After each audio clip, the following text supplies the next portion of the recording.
Boa tarde. Daqui eu só vejo uma pessoa, não sei se tem mais pessoas aí, mas bom, boa tarde, é um prazer estar aqui com vocês novamente. E vamos então dar início à nossa aula de inglês, tá? A gente vai então retomar o tema que nós estávamos vendo na semana passada, tá bom? E após essas primeiras aulas, eu fico aguardando aí as dúvidas de vocês para a gente dar prosseguimento com os plantões de dúvidas, tá bom? Para eu elaborar aulas também baseadas nas dúvidas de vocês. Bom, vamos lá. Eu vou compartilhar aqui o meu arquivo sobre verbos e a gente continua a partir de onde a gente parou na semana passada, ok? Vamos lá.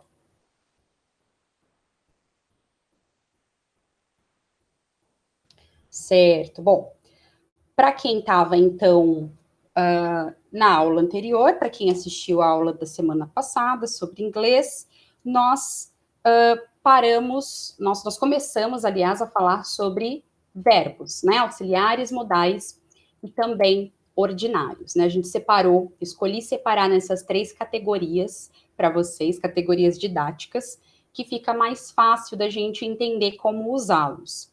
Bom, vamos lá. Então, nós vimos só retomando, né, o que nós vimos na semana passada, os verbos auxiliares, né, eles são esses aqui, do, does, did, will and would.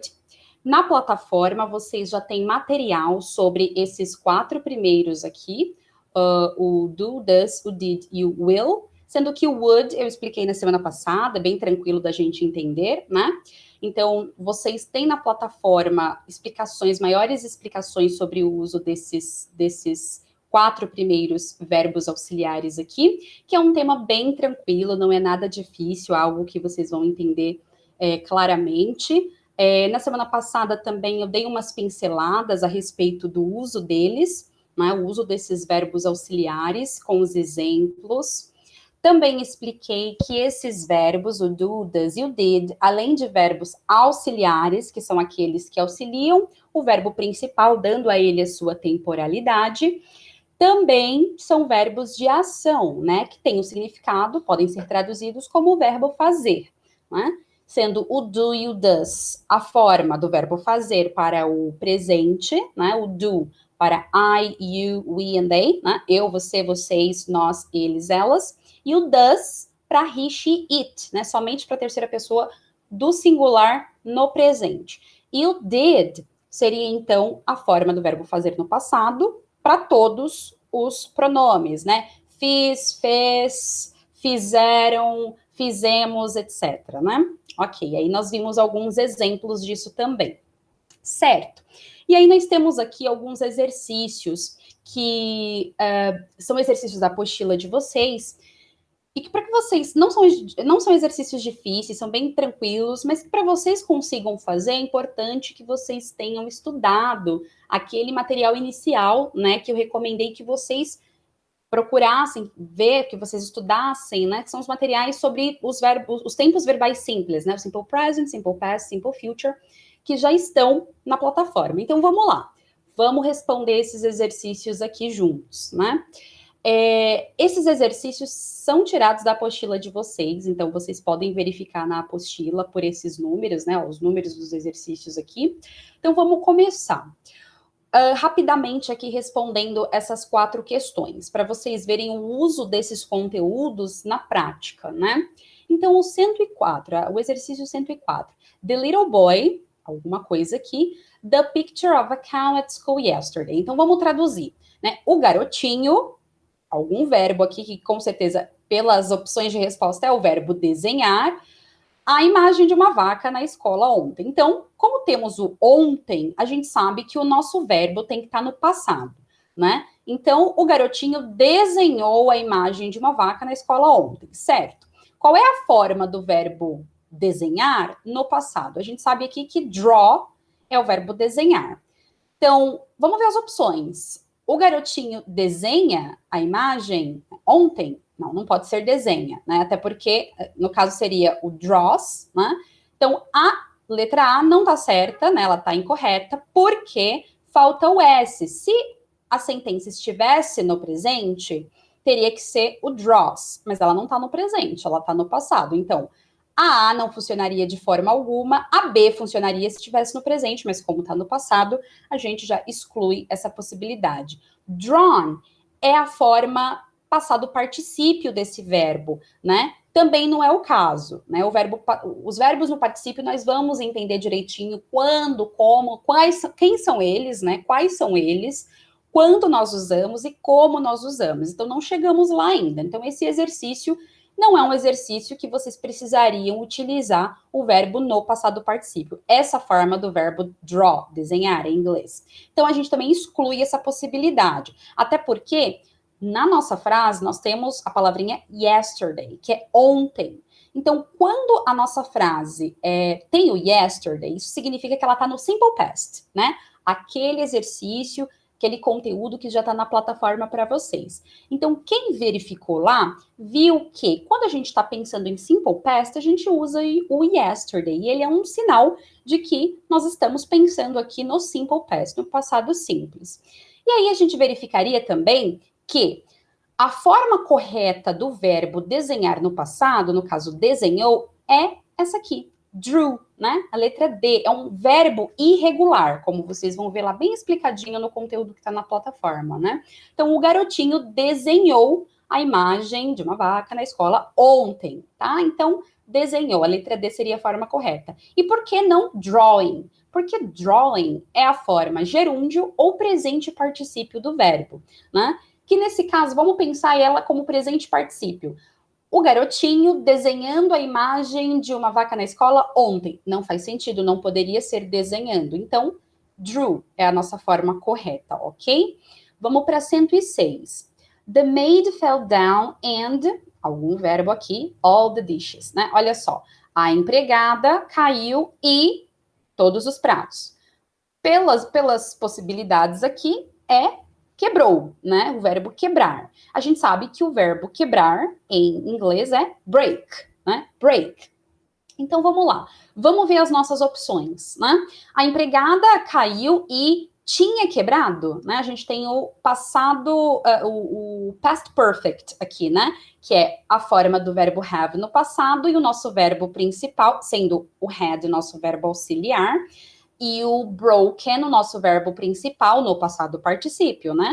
Passado particípio de break é broken, é um verbo irregular também, né? Então nós temos break, broke, broken. Então se a gente for tentar encaixar aqui, né? Fazendo uma tradução direta mesmo, vamos ver se encaixa. A empregada caiu e tinha quebrado todos os pratos? Isso não soa certo, né?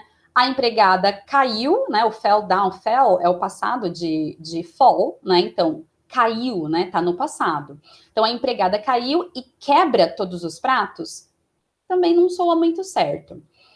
Letra C, quebrado. A empregada caiu e quebrado todos os pratos? Também não faz sentido.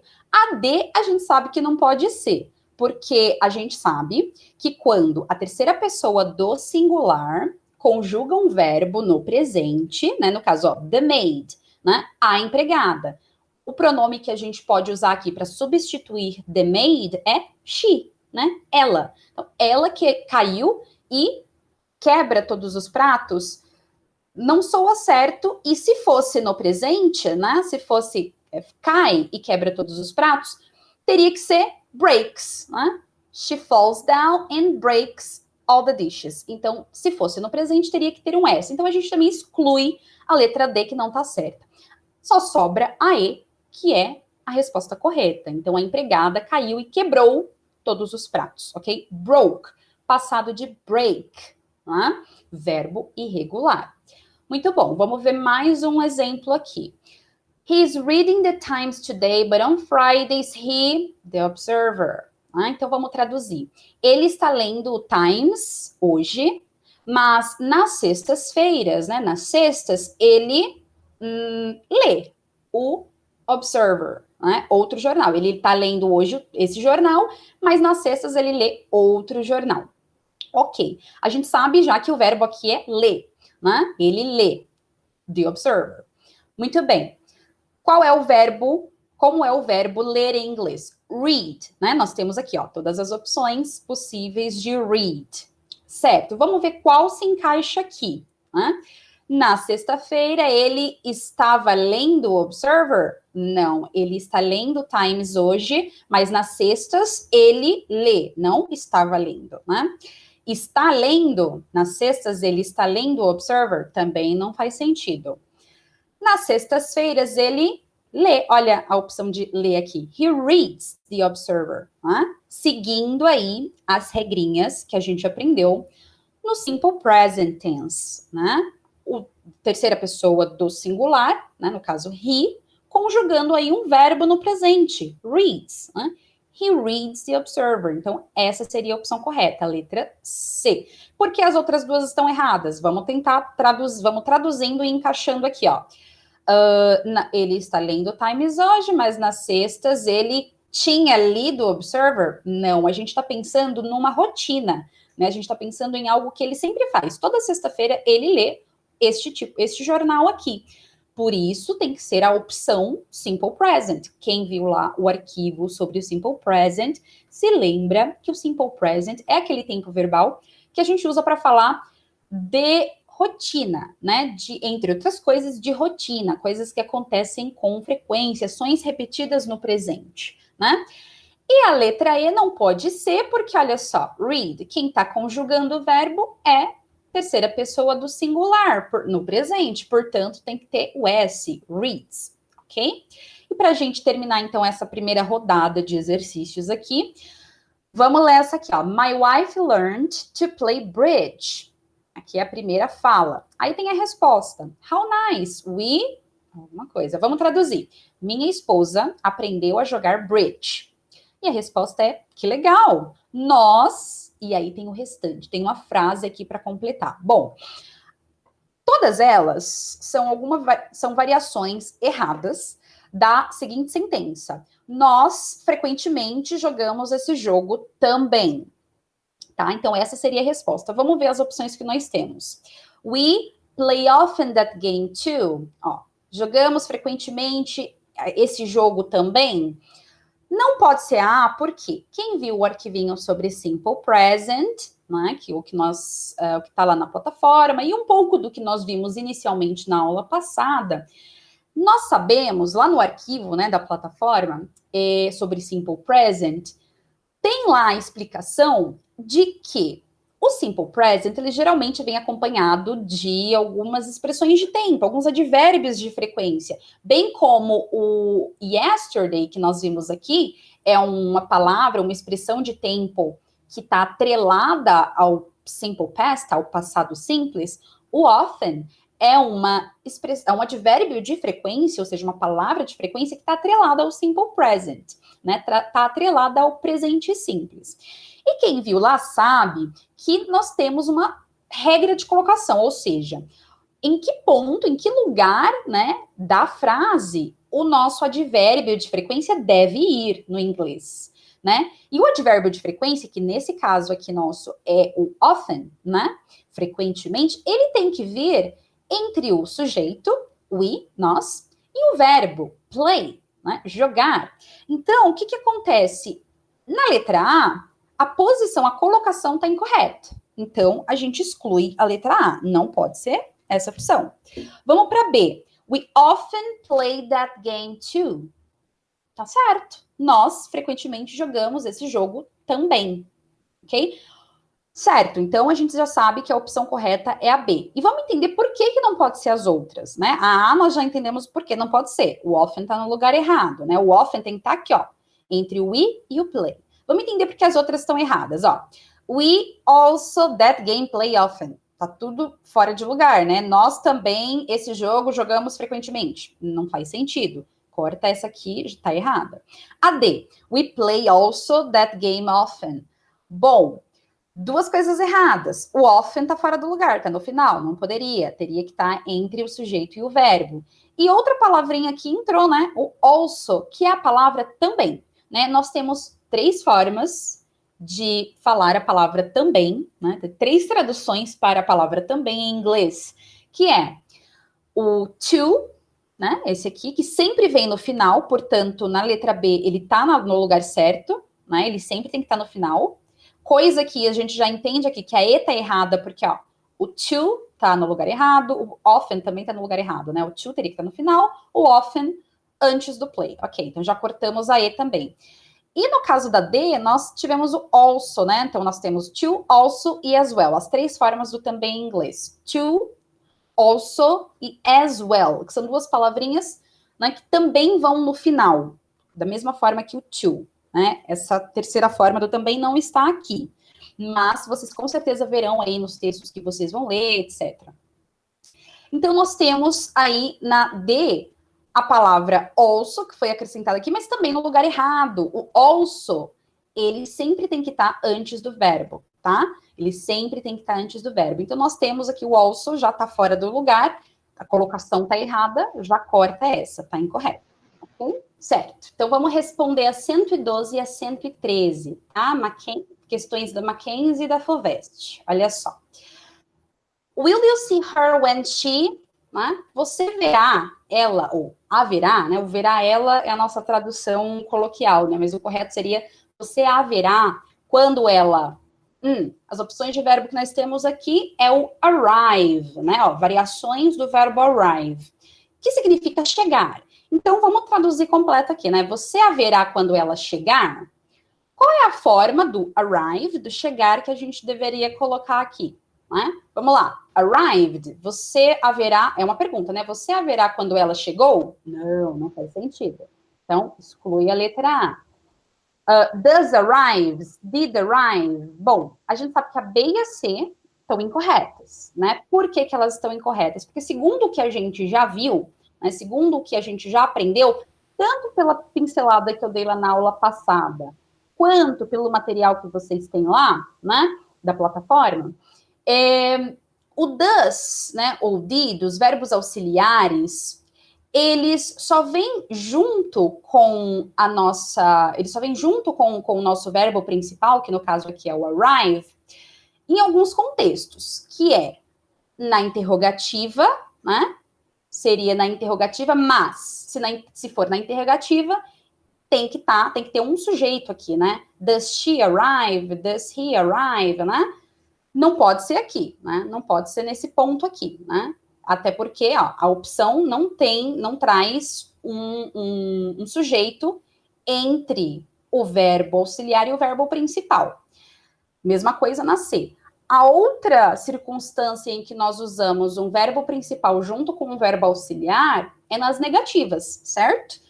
Teria que ser doesn't arrive or didn't arrive.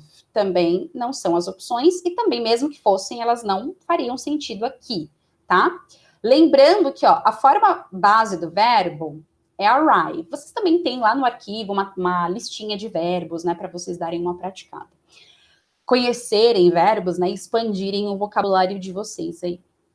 Bom, então vocês viram também, vocês sabem também que o nosso verbo na forma base, né, o arrive, ele junto aliás, quando o verbo ele está junto com o verbo auxiliar, ele sempre está na forma base. E vocês percebem aqui que o meu arrive ele está alterado, ele tem o acréscimo do S, né, que é a conjugação da terceira pessoa do singular no presente. Então tá errado aqui também por esse motivo, porque a gente não usa o verbo alterado, ou seja, com acréscimo do S junto com o does, tá bom? Na mesma sentença. Ok. Nós temos então, já cortamos, já eliminamos A, B e C. Muito bem.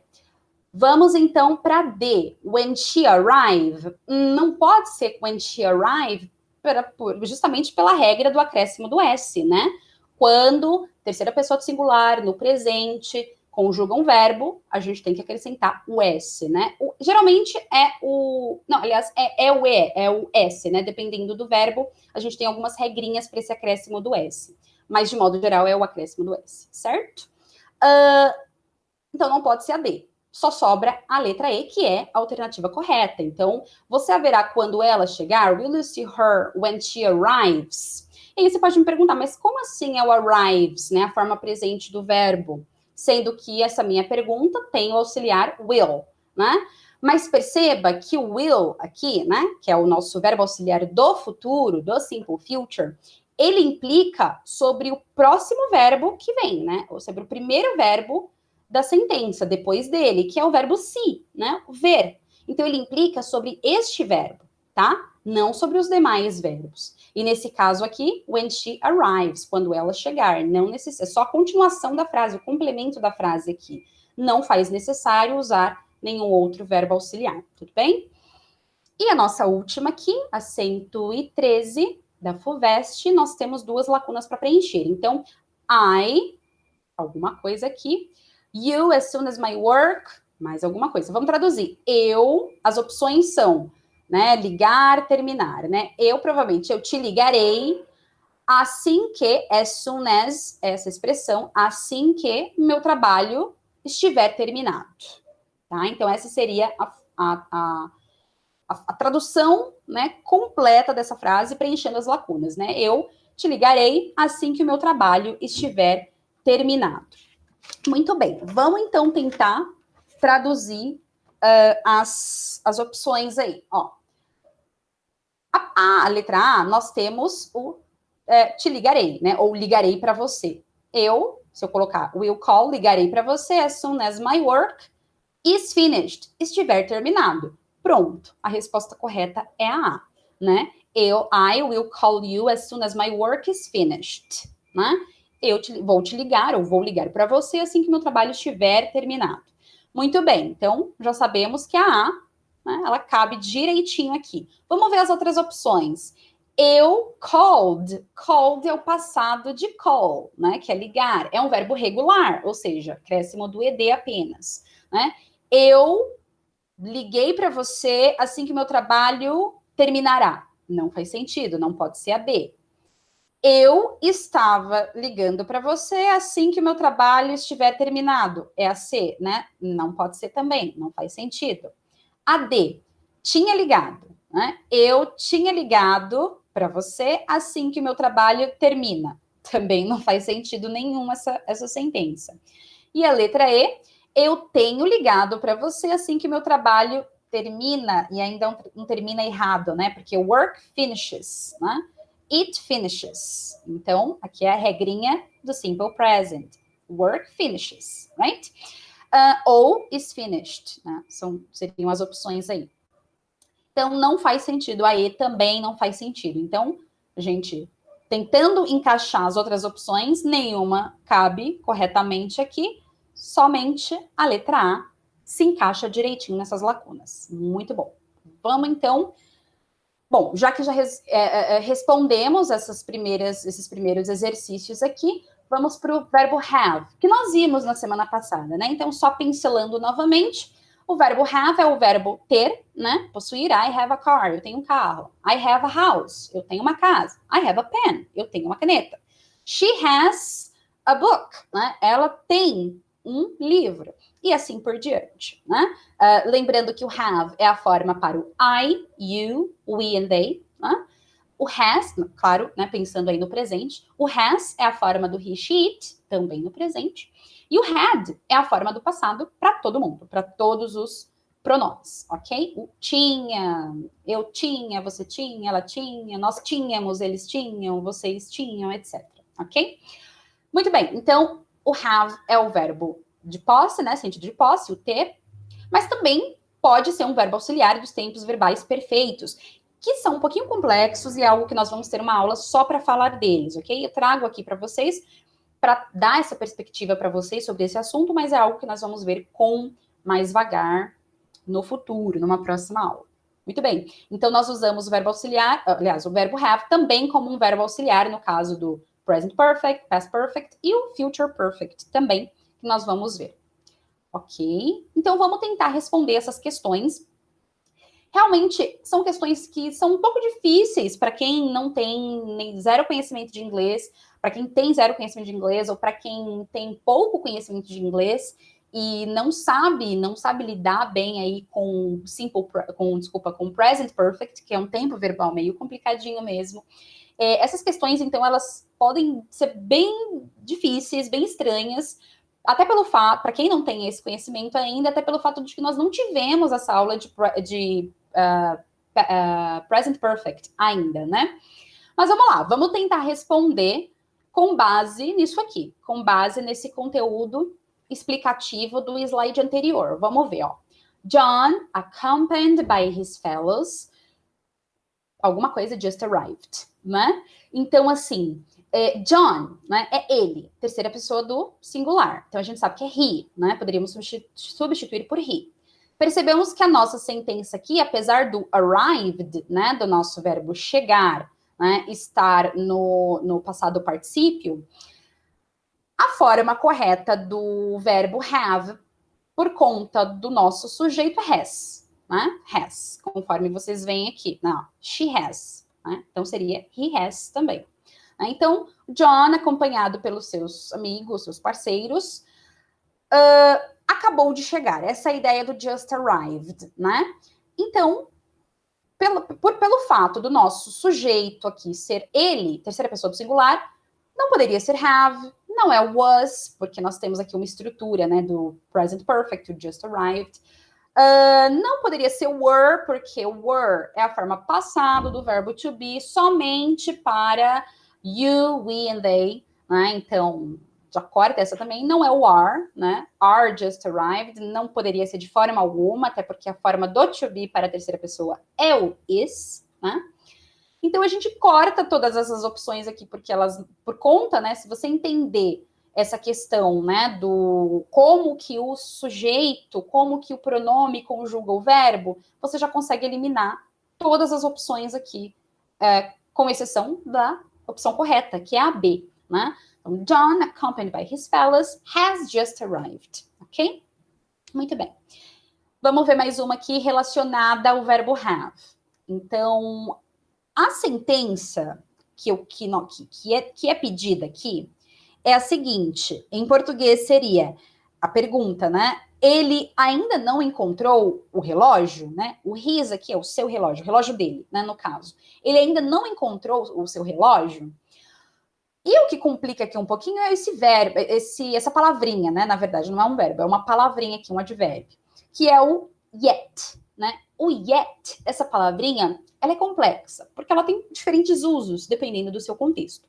Pode ser já, pode ser ainda não, né? Nesse caso, é o ainda não. E por quê? Porque o verbo auxiliar que nós vamos colocar aqui, ele está na negativa, né? Então, faz com que o nosso yet signifique ainda não, tá? Então, vamos lá, ó. Didn't he found his watch yet? Por que não pode ser didn't e found?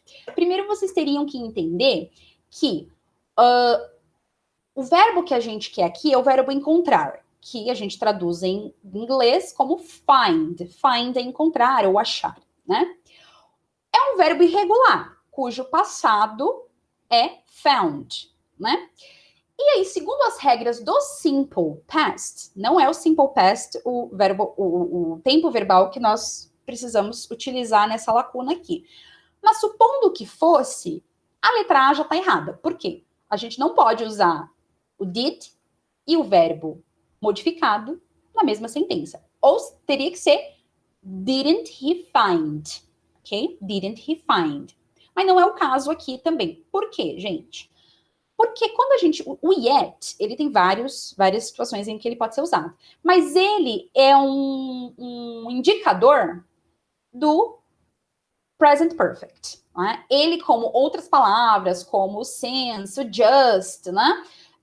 Não significa que essas palavras somente são usadas com o present perfect, mas são indicadores do present perfect. E se a gente tem aqui uma opção de present perfect, como de fato nós temos, que é a letra B, então a gente entende que esse yet aqui, ele é um indicativo de que a minha sentença, ela tá no present perfect tense, ok?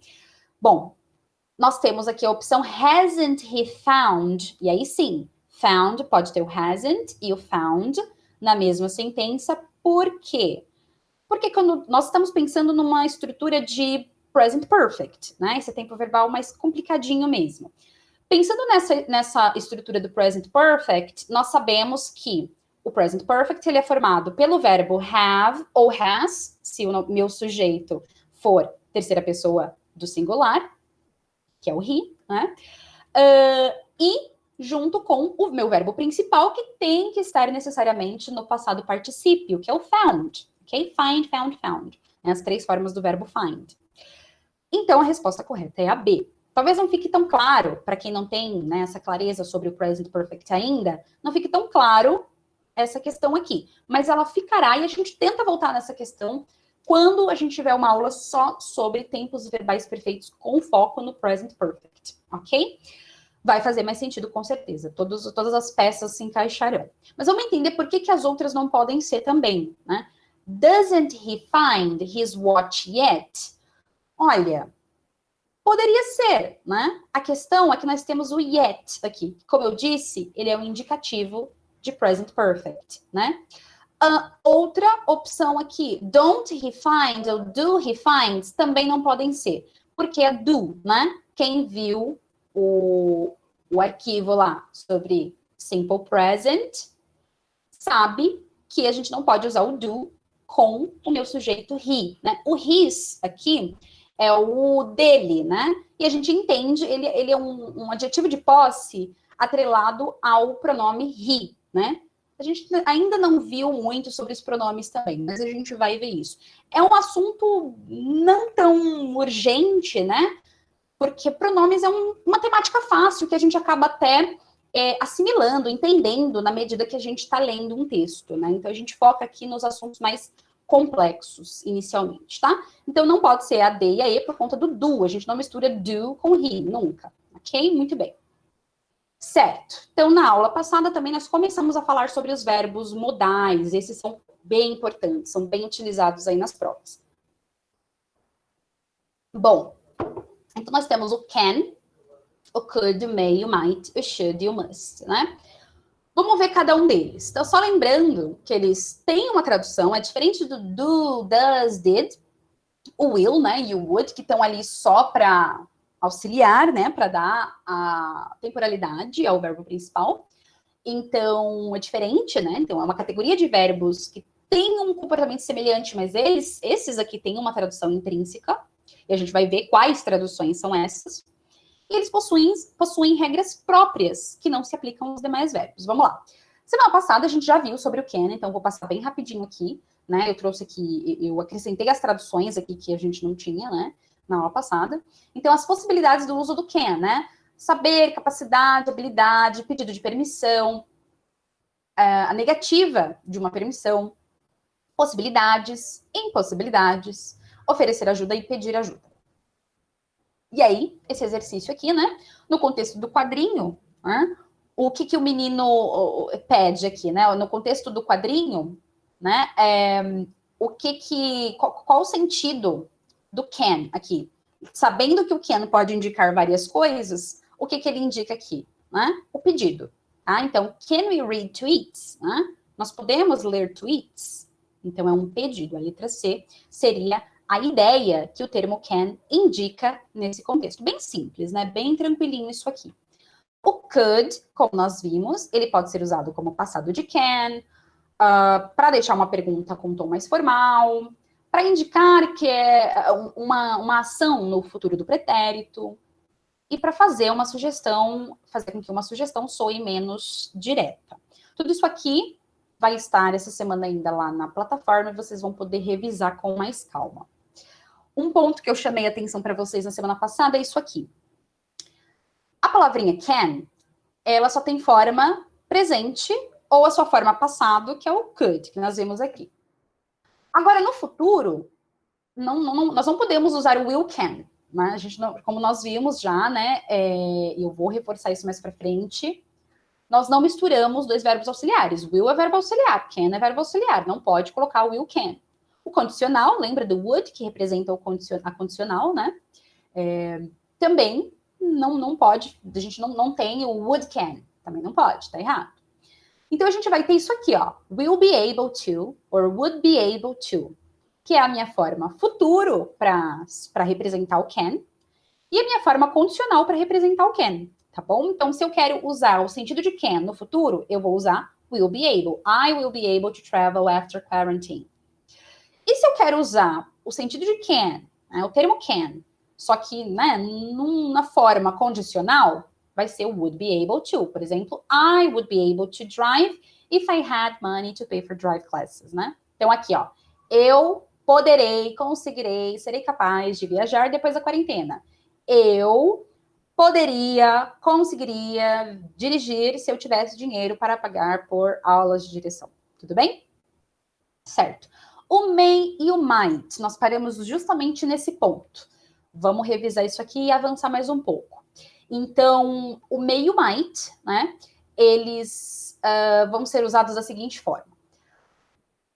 Primeiro que eu coloquei dessa forma aqui, né, setinhas puxando, as 4 setinhas puxando para o may e só a última puxa também para o might, tá? Porque o uso do may, ele é um pouco mais amplo que o might. Vamos ver, então, o may, o primeiro ponto aqui, é que ele pode ser usado da mesma forma que a gente usa o could, ou da mesma forma que a gente usa o can, só que aquele tom mais formal, que é o que a gente faz com o could também, né? Então, para pedir uma permissão ou dar uma permissão, para expressar recusa ou proibição, então bem parecido lá com o can e o could que nós já vimos, só que de uma forma bem formal, né? Então, esse é um dos usos do may, tá? Outro uso do may, e que aqui nesse caso a gente também pode, deixa eu aproximar, nesse caso a gente também pode usar o might, que é para falar de uma verdade atrelada a um fato ou alguma informação mais relativa, né? Por exemplo, English may or might be difficult, but we need to learn it, né? We need to, né? Faltou um to aqui. We need to learn it, né? Que seria inglês pode ser difícil, ó, maybe pode ser, ou might be também pode ser difícil, mas nós precisamos aprendê-lo, né? Ok. O may, e somente o may nesse caso, usado para desejar algo a alguém. E aí nós temos expressões prontas, tipo, may you be very happy, may the new year bring much happiness. Né? Certo. E aqui, né, um uso bem conhecido do may e do might, que é para expressar possibilidades, né? Essa ideia de que o may expressa uma possibilidade mais, sei lá, 50% de certeza e o might uns 30%, um pouco menos de certeza do que o may, quando você está pensando em possibilidades, né? They may come to the party, it might rain tomorrow. Lembrando que o might, ele também pode ser usado, como eu já mencionei, nesse sentido de algo que pode ou não acontecer, né? Como um talvez, né? Bem parecido com isso aqui, né? It might rain tomorrow. Ou I might go to the party, but I don't know, né? Pode ser que eu vá na festa, né? Usado nesse tom de indecisão, né? Geralmente é usado para expressar indecisão também, né? Ok. Então vamos avançar um pouquinho mais hoje. Seguindo ali a nossa sequência dos verbos modais, a gente tem o must e o have to, né? Então, must e have to, que são dois verbos, né, modais, né, que nós, lembra, o have, né, que nós já vimos lá com dois usos, né, anteriormente, com de posse ou como auxiliar, aqui é um terceiro uso, né, um terceiro uso do verbo have, né, junto com to, sempre, e com essa ideia de ter que fazer isso. For example, I have to study. Eu tenho que estudar, ok? To pass my test, para passar no meu teste, na minha prova. Enfim, vamos lá. Bom, primeiro uso do must e have to. Em sentenças afirmativas, os dois são iguais, né? Significa dever, tá? Eu nem coloquei a tradução aqui, mas o must é dever. E o have é ter que, né? Que tem o mesmo sentido do dever. Ó, vou traduzir aqui para vocês. You must be here at 9 o'clock. Ou you have to be here at 9 o'clock. Vamos traduzir, ó. Você deve estar aqui às 9 em ponto. Ou você tem que estar aqui às 9 em ponto, ok? Os dois implicam obrigação, tá? Obrigação. Segundo uso, ambos, have to e must, podem ser usados tanto para expressar uma ideia no presente ou no futuro, tá? Então, you must make your bed every day. Você deve fazer a sua cama, no sentido de arrumar a sua cama todos os dias. Ou, you have to make your bed every day. Você tem que fazer a sua cama todos os dias, ok? Essa é uma ideia de presente, né? Every day. Agora, uma ideia de futuro, ó. You must be here on June 30th, né? Você deve estar aqui em 30 de junho. tá? Então, você tem uma data no futuro aqui. Aí você pode usar o must atrelado a uma data no futuro. Ou, you have to be here on June 30th. Né? Você tem que estar aqui em 30 de junho. Tá vendo que, embora a gente tenha traduções diferentes, a ideia, o sentido é o mesmo. Né? Terceiro uso do must aqui, must have to. Mas, na verdade, é um ponto aqui a se atentar ao uso do must. É que ele não tem passado, tá? Portanto, a gente usa o have to no passado. Simplesmente, ó, modificando o have para a nossa forma passada, que vocês já sabem que é o had, né? Então, had to para expressar a ideia de must, a ideia de dever, de ter que fazer algo no passado. Né? Então, vai ficar you had to wear a tie. Você tinha que usar uma gravata. You didn't have to wear a tie. Você não tinha que usar uma gravata. Né? Ou vestir, né? Uma gravata.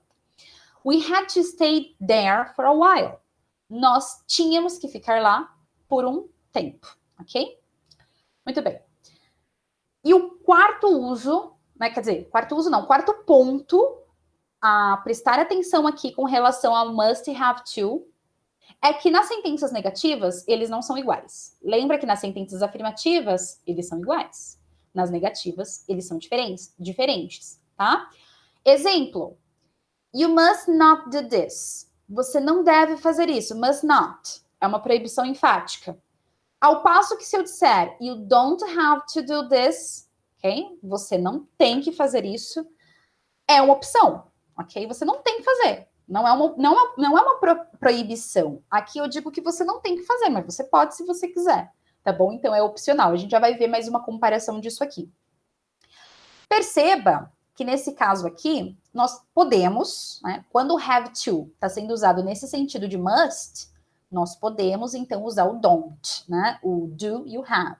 Né, podemos usar, porque o have é que ele não tem sentido de verbo auxiliar, né, então, nesse caso, você pode usar o don't, né, ou o do, no caso da pergunta, né, do I have to do this, né, eu tenho que fazer isso, ou you don't have to do this, que é você não tem que fazer isso, ok? Como vocês têm no exemplo aqui.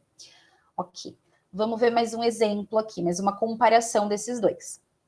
Vamos comparar. Compare essas duas frases aqui.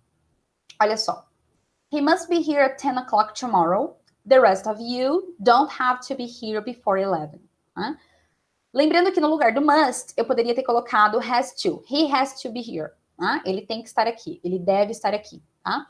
Então, ele tem que, ou deve estar aqui às 10 da manhã, tá? Às 10 em ponto, amanhã. O resto de vocês não tem que estar aqui antes das 11. Tá bom? Não precisam estar aqui antes das 11. Opção, tá? Opcional. Perceba que o don't have to é uma opção e o must é um dever. No segundo exemplo, he must be here at 10 o'clock tomorrow, mesma coisa, né? Ele deve estar aqui às 10 em ponto amanhã. The rest of you must not. Ok? Mustn't, a forma contraída. Mustn't be here before 11. Então, o resto de vocês não deve estar aqui antes das 11. Isso é uma proibição enfática, ok? Veja a diferença do vocês não têm que estar aqui, vocês não devem estar aqui, ok? Tudo bem. E para a gente finalizar, eu acho que este é o último, né? Esse é o nosso último verbo, última dupla de verbos modais para hoje, né? Que é o should e o ought to. Perceba que enquanto o que nós vimos agora há pouquinho, o must e o have to, indicam obrigação, né? Você deve, você tem que fazer isso ou aquilo.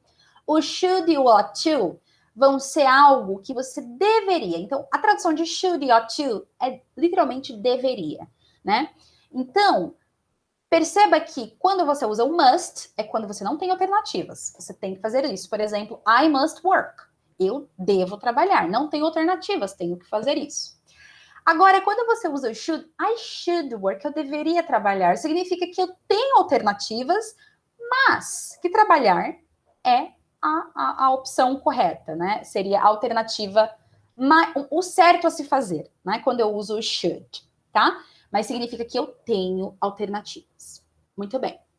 Então, vamos lá. Should, usado para expressar conselho. Exemplo, you should you ought to, né? You should or you ought to see a doctor. Você deveria ver um médico. You should or you ought to stop smoking. Você deveria parar de fumar. Então, a gente usa ambos no sentido de conselho. Pode ser também um conselho para si mesmo. Por exemplo, I should study more about this. Eu deveria estudar mais sobre isso. I ought to study more about this. Mesma tradução. Então, é um conselho para si mesmo, tá? E aqui um terceiro ponto.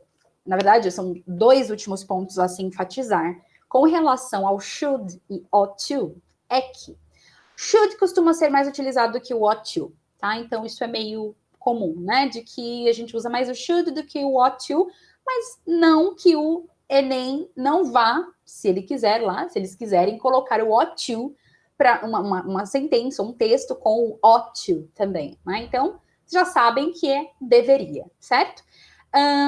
Ok. Outra coisa interessante também é que dentro dessa categoria de verbos modais, somente o have to, lá, aquele do must have to, e o ought to são verbos modais que utilizam o to logo em seguida, que tem essa partícula to logo em seguida, tá bom? Que tem que estar sempre, né, com o to na frente. Coisa que não é comum para os demais verbos modais, tá? Vocês não vão ver isso para os verbos modais. Você não usa can to do, should to do, não. Should do, can do. A gente vai falar sobre as regras, todas as regras gerais dos verbos modais. Mas vamos lá. Então, should costuma ser mais utilizado que o ought to, tudo bem? E temos a expressão had better, tá? Ela é bem importante. Por quê? Had better pode ser usado no mesmo sentido que should, mas tem uma diferença bem sutil aqui. Que o had better, ele tem um tom mais de urgência, porque ele está atrelado a consequências, tá bom? Essa expressão, ela está atrelada a consequências. Por exemplo, eu poderia dizer, you should tidy your room up. Você deveria... aqui eu coloquei room, mas a ideia seria bedroom, né? Seria quarto, na verdade. Né? Se eu colocasse, you should tidy your room up, né? Você deveria arrumar o seu quarto. É só um conselho, né? Agora, se eu digo, you had better tidy your room up. Tied up é organizar, tá? Arrumar. Então, you had better tidy your room up, or your mom will tell you off. Tell off. Phrasal verb, bem como tied up, né? Phrasal verb também. Tem um vídeo sobre phrasal verbs lá na plataforma. Eu também vou mandar para vocês mais para frente um arquivo só sobre phrasal verbs, tá bom? A gente faz uma aula só sobre phrasal verbs também. Então, aqui, tied up and tell off, que são phrasal verbs. Então, vamos traduzir, né? Olha só, o had better, com o mesmo sentido do deveria, do should, só que um pouco mais urgente, porque eu geralmente uso had better junto com uma consequência, né? Olha só. Você deveria arrumar o seu quarto. Room, aqui tá sala, mas seria quarto. Ou a sua mãe vai te dar uma bronca, né? Ela irá te dar uma bronca. Tell off, né? Dar uma bronca, bronquear alguém, tá? Também posso traduzir o meu had better como é melhor, né? Olha só. É melhor você arrumar o seu quarto ou a sua mãe vai te dar uma bronca, ok? Muito bom, pessoal. Nosso tempo por hoje acabou. Na próxima aula, então, nós fazemos alguns exercícios. Nós vamos rever rapidamente os verbos modais, junto com as regras, né, que regem o uso desses verbos. E nós vamos também fazer alguns exercícios que eu vou indicar para vocês, as páginas também na próxima aula. E a gente faz alguns exercícios sobre exercícios aí de vestibular com esses verbos modais que nós vimos hoje. Tudo bem? Deixa eu finalizar aqui, interromper o compartilhamento. Ok, tô aqui de novo. Então é isso, pessoal. Muito obrigada por essa aula. Espero que vocês se mantenham aí praticando, estudando inglês, tá bom? Acompanhando lá os materiais que a gente vai postando na plataforma. E vejo vocês, então, na próxima semana, na próxima aula, ok? Tchau, tchau!